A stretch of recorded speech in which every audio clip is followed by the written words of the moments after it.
Guys, நம்ம சேலத்தில் இப்படி ஒரு கோயில் இருக்கான்னு ஆச்சரியப்பட்டு வந்துருந்தாங்க. உடையாப்பட்டியில் இருக்கிற கந்தாசிரமம் கோயில். இது மட்டும் இல்லாமல் இந்த கோயில் வந்து மலைகளுக்கு நடுவில் தான் இருக்குது. எப்பயும் சலசலன்னு வீசுகிற காற்றோட மன அமைதியாகவும் சூப்பராகவே இருக்குங்க இந்த இடம்.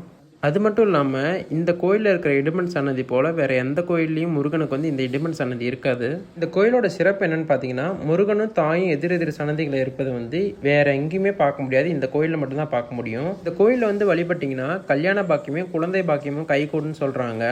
இந்த கோயிலில் கோபுரங்களும் சரி சிலைகளும் சரி அவ்வளோ தத்ரூபமாக வடிவமைச்சிருக்காங்க. பார்க்கவே அவ்வளோ வியப்பூட்டுதலாக இருக்குது. அது மட்டும் இல்லாமல் இந்த யாகசாலை மண்டபம்னு ஒன்று கட்டியிருக்காங்க. அதில் ஒவ்வொரு சிலையுமே பார்க்க சூப்பராகவே இருக்குது. இந்த கோவிலில் சத்குரு சாந்தனந்த சுவாமிகள் தான் இந்த கோவிலை நிறுவியிருக்காங்க. இவர் ஒன்றும் சும்மா ஒன்றும் நிறுவலை.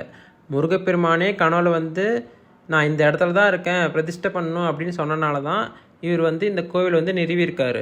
2 சாமிக்கும் ஒரே நேரத்தில் தான் பூஜை போட்டாங்க. மக்கள் இந்த பக்கமும் அந்த பக்கமும் மாற்றி மாற்றி பார்த்துக்கிட்டே இருந்தாங்க. ஒரே வேடிக்கையாக போச்சு. ராஜ அலங்காரத்தில் முருகன் கலக்கலாகவே இருந்தார்.